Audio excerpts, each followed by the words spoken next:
روایتوں کے جملے ہیں. میں بتانا چاہ رہا ہوں کہ کیوں امام کو زین المجتہدین کہا جاتا تھا. اس کی ایک علت اہل سنت فقہا بیان فرماتے ہیں, کہتے ہیں مدینے میں جتنے بھی فقیہ تھے, جتنے بھی پڑھے لکھے اشخاص تھے, وہ امام کاظم کے دروازے پہ آتے تھے اپنے مسائل لے کر, سوال و جواب کرتے تھے.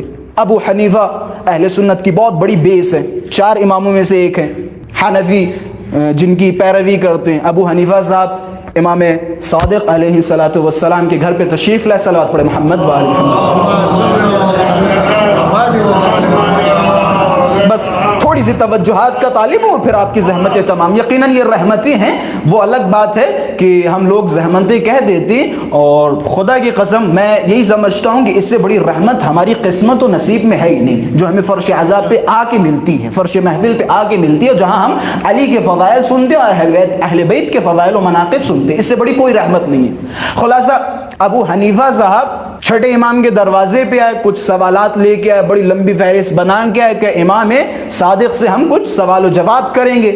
اب جیسے گھر میں تشریف لائے تو امام کسی کام میں مشغول تھے. اچانک ابو حنیفہ کہتے ہیں کہ میں نے ایک بچے کو دیکھا جس کی عمر 4 یا 5 سال کی تھی, کہ وہ بچہ آ کے میرے پاس بیٹھ گیا.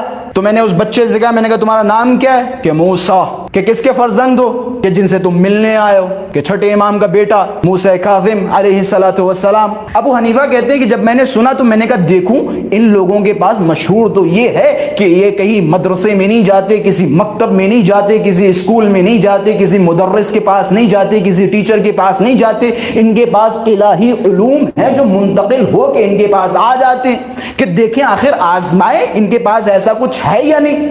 ابو حنیفہ نے کہا میرا ایک سوال ہے. اب دیکھیں امام کی ایج کیا ہے, عمر کیا ہے؟ 5 سال, محض 5 سال کے. بسم اللہ. کہ یہ بتاؤ انسان جو گناہ کرتا ہے یہ خدا کی طرف سے ہے یا بندے کی طرف سے ہے؟ یعنی انسان جو ہم یا آپ گناہ کرتے ہیں خدا کرواتا ہے یا خود بندہ کرتا ہے؟ امام نے فرمایا اس کی 3 صورتیں ہیں. پہلی صورت یہ کہ اگر ہم نے کہہ دیا کہ خدا کرواتا ہے تو روز محشر قیامت میں خدا کو حق نہیں ہوگا وہ ہمیں جہنم میں ڈالے, کیونکہ جب جہنم میں ڈالے گا تو ہم خدا سے کہیں گے پروردگار تو نے ہی تو یہ کروایا, پھر تجھے حق نہیں کہ ہمیں جہنم میں بھیجے.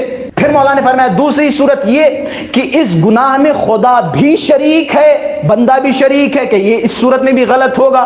کیوں؟ کہ کیونکہ خدا جو شریک ہے وہ شریک قوی ہے, طاقتور ہے. اگرچہ شریک ہے لیکن وہ شریک طاقتور ہے, قوی ہے, ہم ضعیف ہیں. تو حق نہیں کوئی طاقتور ضعیف پر عذاب نازل کرے اس صورت میں, جبکہ گناہ ہمیں وہ شریک ہے. کیونکہ بندے کا گناہ آپ نے کیا کہا, یا تو خدا اور بندہ دونوں ایک ساتھ وہ گناہ کرے گا, تو اس صورت میں خدا کو حق نہیں وہ اس بندے کو جہنم میں ڈالے. مولانا نے فرمایا تیسری صورت کہ بندہ خود گناہ کرتا ہے, اس صورت میں خدا کو حق ہے خدا اس کے گناہوں کی سزا دے یا خدا اسے معاف کر دے. اب ابو حنیفہ کہتا ہے, ابو حنیفہ کے جملے یہ ہیں کہ جب میں نے سنا تو میں فوراً حیران ہو گیا اور کچھ لمحوں تک میری زبان میرے منہ میں قید رہی. میں اس بچے کا چہرہ دیکھتا رہا. پھر بچے نے کہا دوسرا سوال پوچھو. ابو حنیفہ کہتا ہے میں فوراً اٹھ گیا. اب مجھے جملہ کہنے دیجئے. امام کاظم اگرچہ وہی الفاظ جو امیر المؤمنین نے ہر منبر پہ دہرائے وہ نہیں دہرائے, لیکن کہیں نہ کہیں امام موسی کاظم بتانا چاہ رہے ہیں سلونی قبل ان تفقدونی. میں اس کا پوتا ہوں جس نے منبروں پہ کہا پوچھنا ہو پوچھ جب تک میں تمہارے درمیان موجود ہوں.